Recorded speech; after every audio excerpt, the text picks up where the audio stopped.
George Friedman is with me, Strategy and Future and Geopolitical Futures. We're discussing COVID and the future of the world. Hi, George. How you doing? Yeah, fine. So before I switched on recording button, we started discussing the future and what the COVID is actually. It's like a warfare. If you just could add to what you told me on the off mode. World War I was massive destruction of capital, of everything in Europe. Not only to those who were destroyed in World War I, for example, but also those who won had to divert so much of their economic resources away from consumption to production that at the end of World War I, everybody was in depression. No one ever came out of it completely. What it produced was people who didn't know what to do with it. The British, for example. Those who did, Hitler, Lenin, they didn't do it well, but they thought they knew what to do, okay? Then after a prelude, the Second World War came and created a global depression. Japan was in utter depression. China, Europe. Only the United States profited from the war. But that's the important point. The COVID comes along. And not by warfare, but by forcing us into our homes, into hiding, if you will, okay? Economies are not collapsing yet, but declining at dramatic rates. Today in the United States, the price of oil went negative. This meant that you had to pay someone to take it from you. There was so much oil that the cost of storage had gone out of hand. Well, this is not okay warfare, but it is the massive dislocations that warfare causes to the winner and the loser, whoever else. So we have to think of COVID as a medical event, but we also have to think of it as, I thought of 2008 as kind of the critical point in the transformation of world economies, people going into nationalism, supply chains breaking down. I realized that wasn't it. This is it. True. This is where an entirely new international order emerges. First, by the amount of damage done by the COVID relative. Second, by recuperation, how will they do? Third, by watching the rise of nationalism everywhere. The Germans have decided that they're Germans and not Italians, and they're not going to give what the Italians need. And the Russians are staggering under the price of oil because it is critical.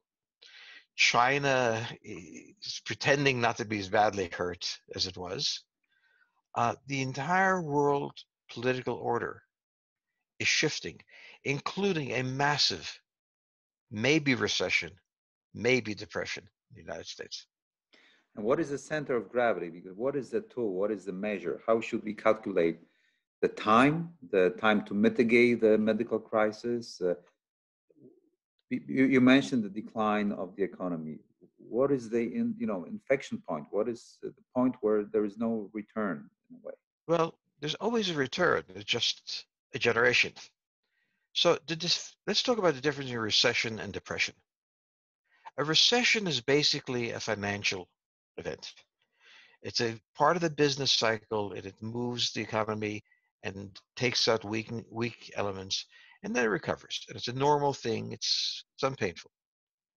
A depression is destruction of the productive consumptive cycle, where the producers cannot produce for physical reasons, where the consumers cannot consume for financial reasons or physical reasons, where unemployment has reached such a state that the economy cannot reabsorb the people. So the issue is, are we in recession or depression?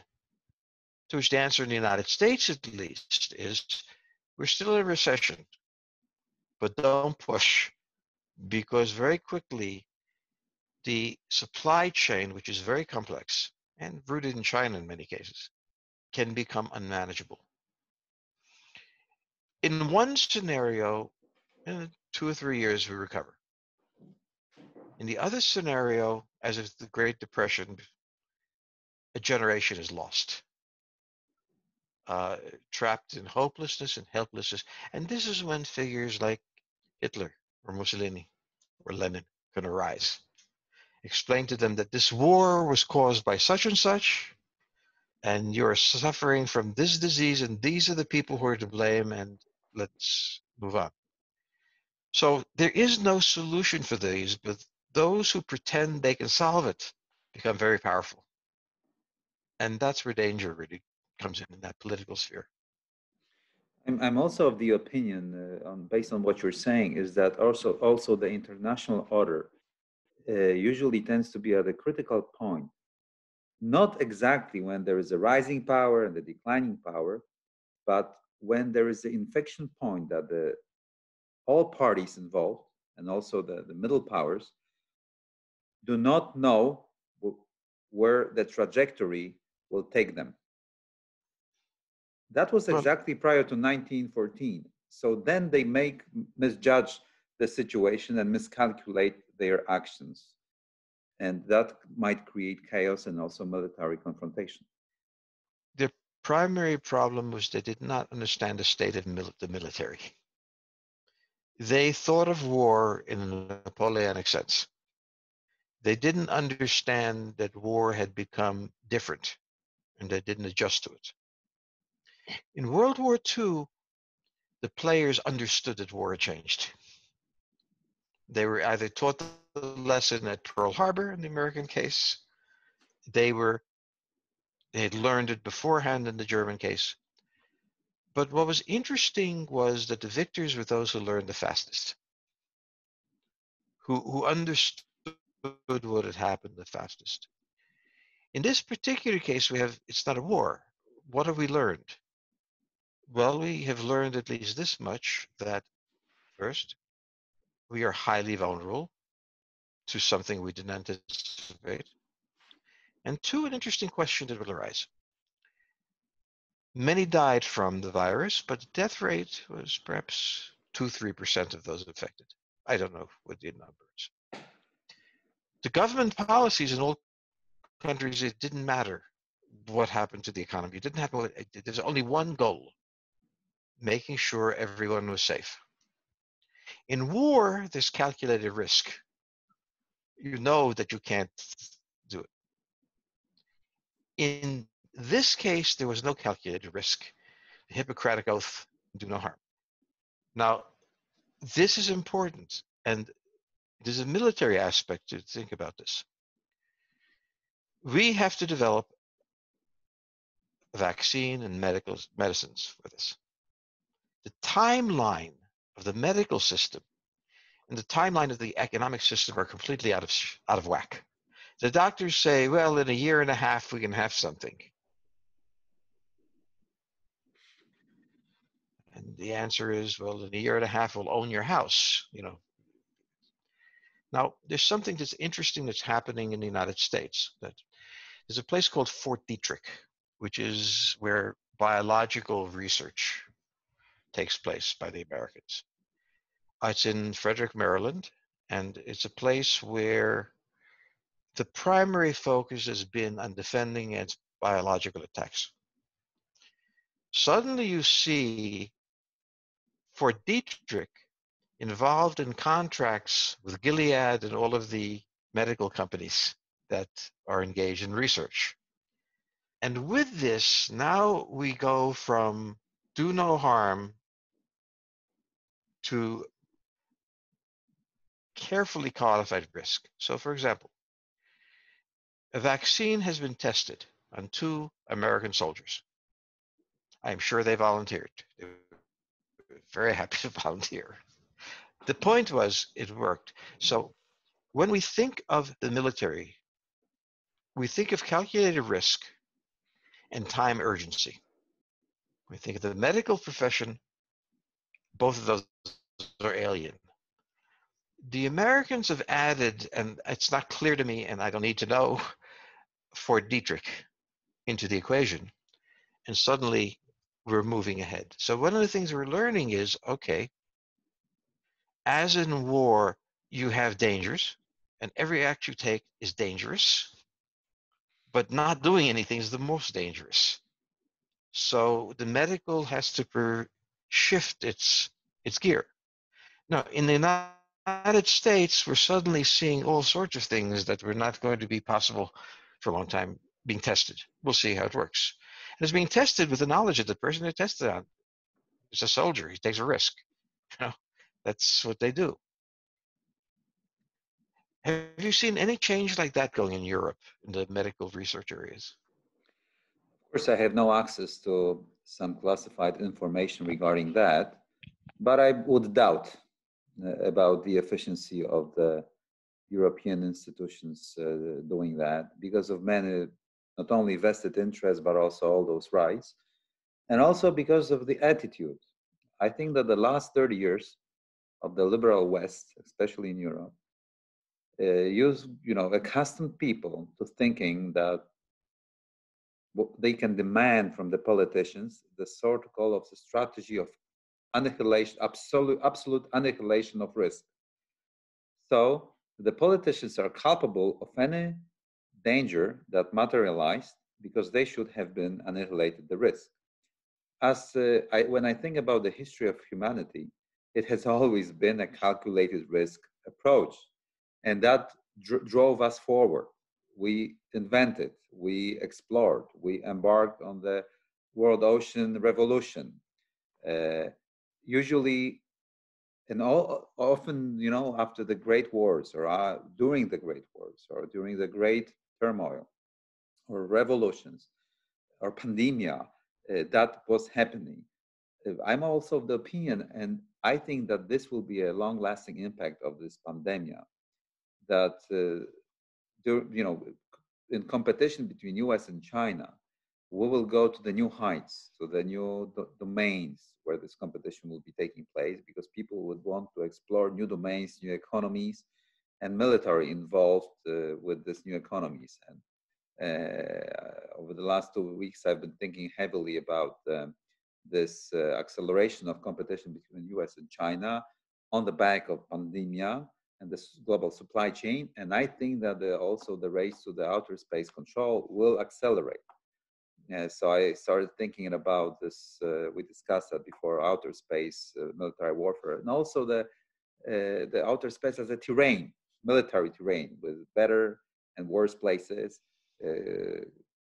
connectivity and locations, and how you move there, how you transport things, efficiency of that, and so on and so forth, and also the military aspect of that. So both the economy, new economy, and competition for that between great powers, because human nature tends to take sooner or later the calculated risk, because we are adventurous creatures and we are heavily competitive creatures, and we take this competition to the new realms, new domains. And outer space is the domain that is coming heavily, I think. Even if we are much poorer after pandemia, it will not matter that much, I think. That's my rough first impression. Well, at least in this, you weren't occupied by the Germans, and we didn't have to level Germany. In the United States, the first response was defensive. Now it's breaking down. The demonstrations have come up. We won't be sequestered. Let us. We'll survive. Secondly, in many states, they never imposed any of this because the governors are more powerful and the presidents can't do it. Now the president has thrown in with those who are opposed to all of these expenses. We can move more quickly into a calculated risk mode, but Europe used to be able to do so. I mean, certainly one of the things it tells us is that the world is a dangerous place, which liberalism, if you will, taught that we were the dangers by thinking it was dangerous. And so we've learned that there can be diseases, and that sometimes the price of defending against them is much higher than the price of enduring it. Or more precisely, you should have defensive measures available for intervention. So we've been speaking of cyber warfare, and I don't believe this is biological warfare. You can't aim the pistol. Don't shoot when the bullet comes back at you. And that's what we learned in all the research in this country. I don't think it was, but nevertheless, it originated. It came. And the militarization of medicine didn't happen for quite a while.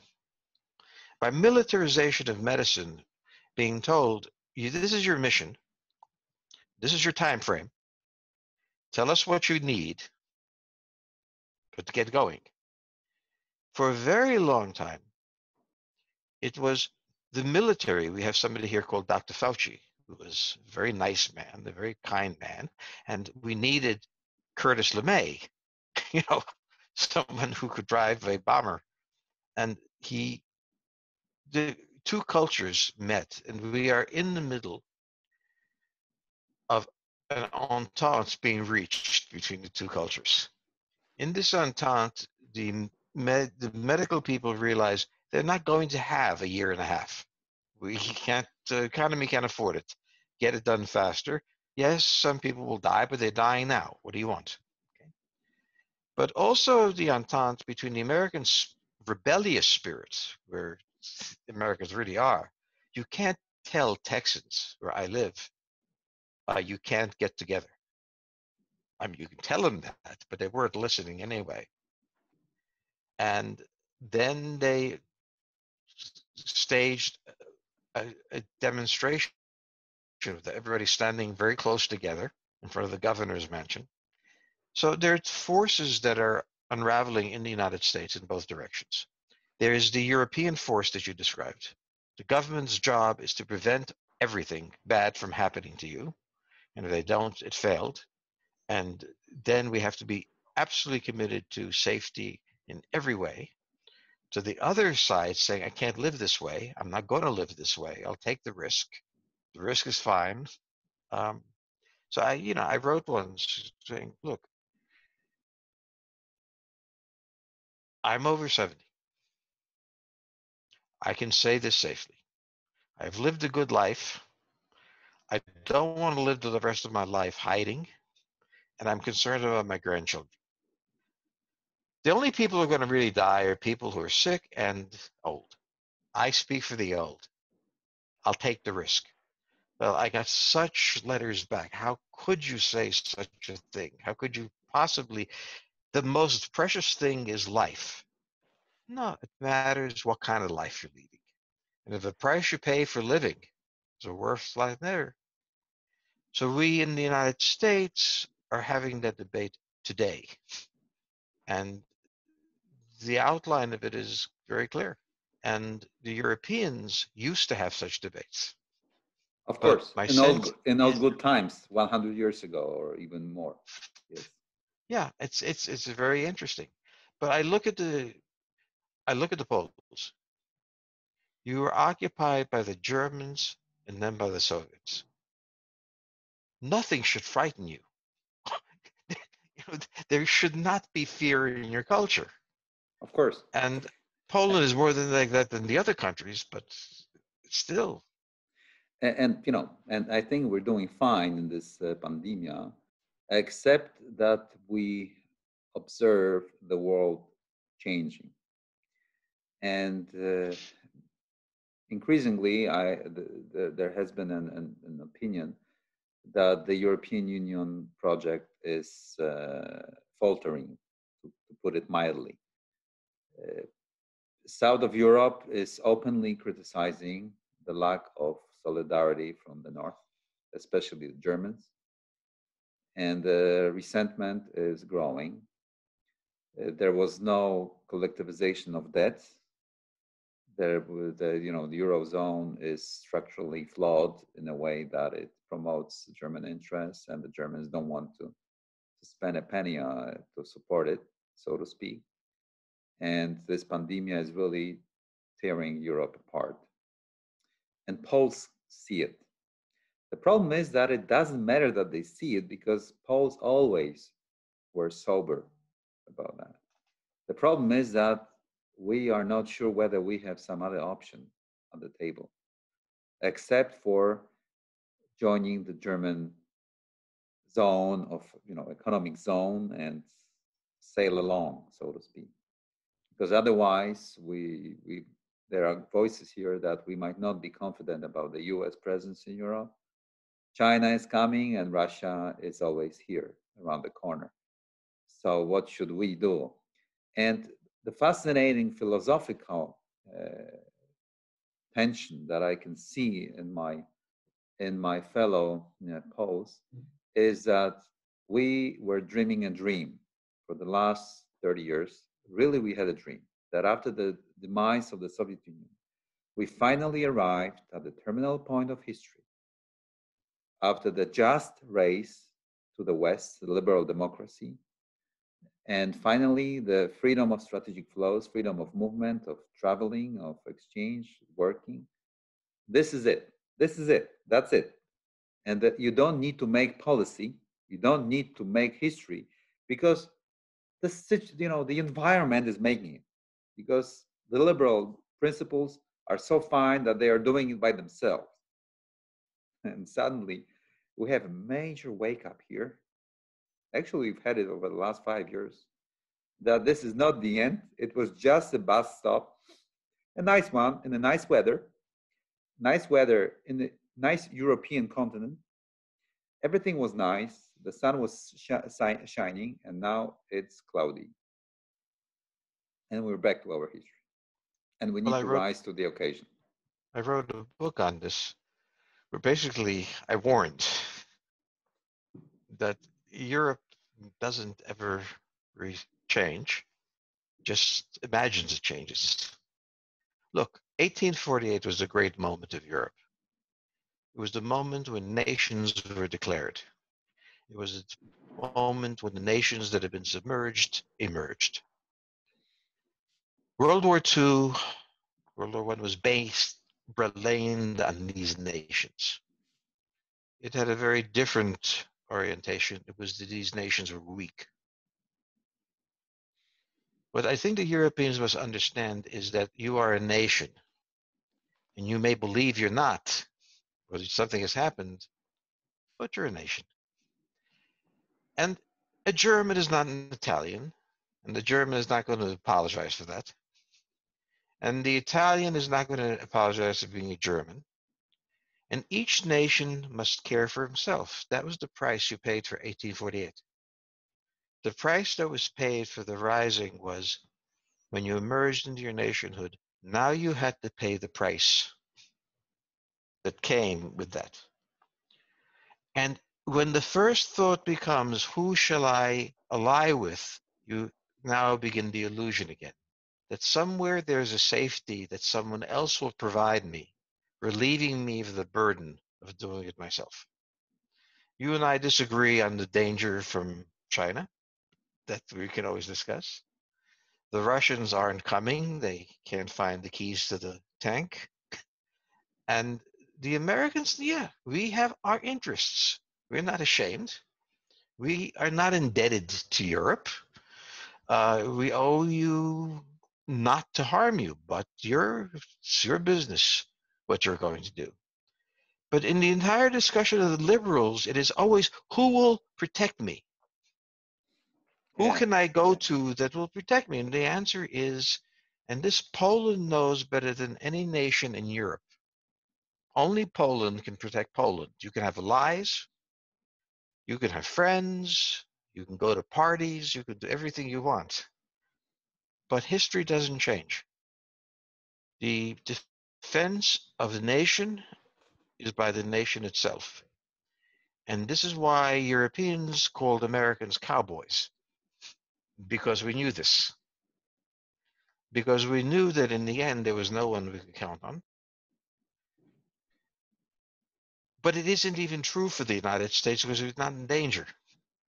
But you're the smallest continent in the world after Australia, and you have 51 different nations in this very tight space. And European life was and is a zero-sum game. If somebody else has something, it must be from somebody else. And none of you are valuable enough that someone would want to own you and take care of you. They might want to own you and take from you, but there is no protection. So I think not from the virus, but the way from the EU and the way it responded to the virus, it's the end. Any idea that there's a European identity that transcends who you are is nonsense. The Germans know that. The difference is that underneath everything, the Germans always knew that. It was everybody else that was deluding themselves. As the Germans built their strength and built their authority, everybody else in Europe tended to believe, oh, this was just accidental. It was not anything planned or thought out by the Germans or any such thing. It just happened. But they were all Europeans. You're all Europeans. That means that you all are violently murderous people. That is your history. That is your heritage. And you wanted to leave it behind, and you can't. And that comes out, I think, of this. But if we, yes, if we follow this description, and that might mean that the future will be very grim for Europe because of its deficiency in demographics, its heavy reliance in terms of the northern European countries, the engine of Europe, on the export. If we have hard decoupling from China, if we have the hard decoupling from this globalized trading order, then Europe doesn't have any leverage. It doesn't have the navy, it doesn't control the lanes of communication, doesn't have markets if they are not secured by other power. It's not the island, it's being penetrated from the Russian side, from the Levant and Middle East, from the Mediterranean. It doesn't have the power projection capabilities on its own. It doesn't control the buffer zones on its periphery. And also, it's increasingly, it doesn't have the top-notch technology that the US and increasingly China are going to field.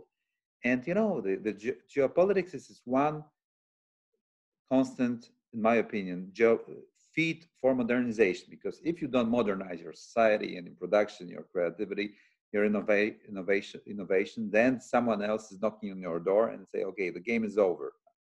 Okay, so Europe is not, you know, I think Europeans are not ready to face this. Today I finished the article about it that within the exactly 10 years, as little as 10 years, this feeling of pride that we are post-politic, very modern power in the world, without the army but full of ideas, we are declining into potential protectorate of the U.S. or maybe even China. If we don't want you to be our protectorate. Go. Look, but here's that was there's what. yeah, but the crucial thing, there's no such thing as Europe. You keep referring to Europe as if it were a political entity. It is geographical. There was never a time in Europe where all the nations are equal. There was a time in Europe when there weren't weak nations and stronger nations. And when I look at Poland, and I've written on this, of course, I was looking at this. This came faster than I thought. But what nations have the courage and the national identity to create the resources that they must have, to change the meaning of the North European plain? Uh, the Germans can, but even they have bad memories. They will not do it. It is each nation itself. So I don't think a discussion of Europe this or Europe that has meaning. You see, I'm just It's following interesting the what the pattern that. British will do now. Yeah, I mean, look at Britain. By the way, did you ever hear of Brexit? It was in all the newspapers once. Yeah, that's true. Well, it's gone. The British saw something nobody else saw. This doesn't work. And it was the British people, not the elite. And no matter what the elite did, they couldn't get them to change their mind. Because they understood that when this came, and they didn't know it was going to come, but when this came, the Germans wouldn't be there. Germany would take what they could, and But that's Germany, and that's fine. That's who they are. Know who they are. Do not pretend that you are the same as them because they know better. And knowing what they are, you can make preparations. I have confidence in Poland because it was occupied by the Germans in the bloodiest occupation imaginable. Then by the Soviets in what was not so bloody but was still long and terrible. 30 years didn't cause you to forget. 30 years was not long enough. There are not those alive who don't remember at least their fathers or grandfathers' stories. Yeah. And also, you have one other advantage. You're not stupid enough to believe it can't happen again. Speaking on that note, George, it might be interesting for our viewers and listeners to state that the place where I'm sitting right now is 35 kilometers from the Hitler's field headquarters in the former East Prussia, the former German territory, nowadays in northern Poland, on a beautiful lakeside, heavy forested. And I'm 45 kilometers from the Russian border with the Kaliningrad enclave. Right nearby to the Suwałki Gap, which is this, lane of passage to the NATO troops trying to support the Baltic states. So I'm in a very pivotal place that changed hands in history many times. Exactly, I'm in the middle of the Stannenberg battle in 1914, where Germans defeated Russians, but at the same time that stalled them on, Marne, miracle could happen because they were involved here. So this is it. The cemeteries are here, German and Russian soldiers.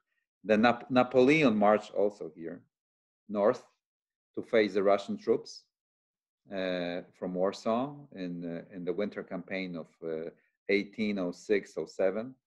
And then the Grand Army also marched there 6 years later and brought a lot of diseases, by the way, to the nearby town. So this is a very, you're in Texas and I'm in the middle of Eurasia. So And let this me tell you Mackinder where. Heartlands, door to Heartlands, to the place where the history was made. So I live 20 miles away from the Alamo, where the Texans were massacred, but they faced the Mexicans, and they marched. The Mexicans marched to Houston and were defeated by Sam Houston. And if they'd beaten there, they would have taken New Orleans and choked the country to death. Instead, we tore northern Mexico away from Mexico, out to California, out to Arizona, New Mexico, and we secured our dominance of North America first by taking their land, of which no Texan is even slightly apologetic, you should know, and secondly, by creating a permanently weak Mexico. So we are both speaking at historic places. You are at the continents that used to be the dominant power in the world. I am at the place where the continent that is the center of the world now exists. There was a time when the Europeans did not apologize for what they did. They carried out their wars, they conquered the world, they transformed it, they made history. Now the Europeans are shocked that the Americans do the same thing. Well, the dominant power always is the dominant power. And this is why we look at China differently. You look at China as a great power reaching out. We look at it as a pathetic, broken down place that will never endanger anything. So there has to be a confidence, a boldness in a culture. Risk taking comes from the confidence that we shall succeed. Europe in the 20th century learned that it won't succeed. It's not true that it can't succeed, it learned that it won't succeed. Which is why I think it's so important for those countries that haven't learned that lesson to distance themselves from Europe. The great strength of Poland is its anger.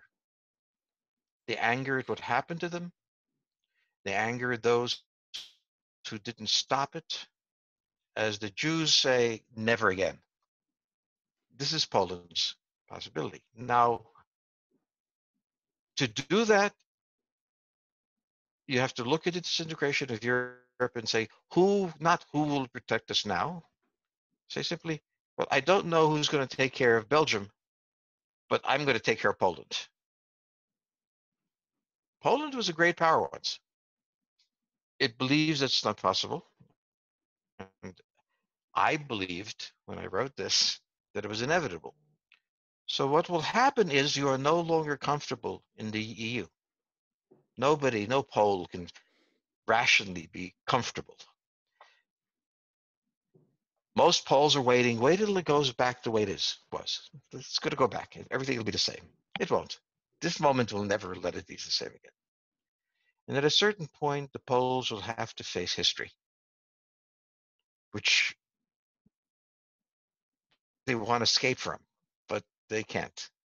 And then the shape of Europe will start. I did not expect this virus to be a definitive event. I didn't expect it to come at all.